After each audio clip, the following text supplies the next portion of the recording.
করো না যাকাত দিলে তোমাদের সম্পদ কমে যায়, এটা ভেবো না। বরং তোমরা আল্লাহর খুশির জন্য যে যাকাত দাও, তারপরে তোমার যে সম্পদ থাকে ওই সম্পদের মধ্যে প্রবৃদ্ধি দান করে কে?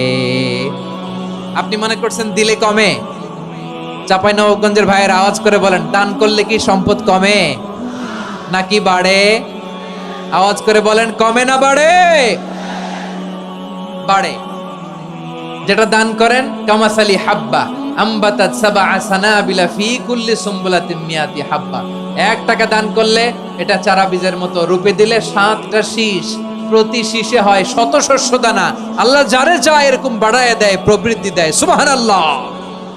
এজন্য মুক্ত হস্তে দান করতে রাজি আছে। বিষ্ণু ইসা ইসলাম রমাদানে এত দান করতেন, কানা আজওয়াদান নাস, কিন্তু রমাদানে আজওয়াদুন নাস আজওয়াদু বিল খাইরি মিনার রিহিল মুরসালা। প্রবাহিত বাতাসের চেয়ে বিশ্বনবী আরো বদান্যতা বেড়ে যেত। প্রবাহিত বাতাস যেমনি সবাইরে বাতাস দেয়, আস্তিক নাস্তিক মুমিন কাফির সবাইকে শীতল করে দেয়, তেমনি নবীজির রমাদানের দান ছিল এমন, কেউ নবীর কাছে চেয়ে ফিরে গিয়েছে এর নজির নাই। জোরে বলেন সুবহানাল্লাহ।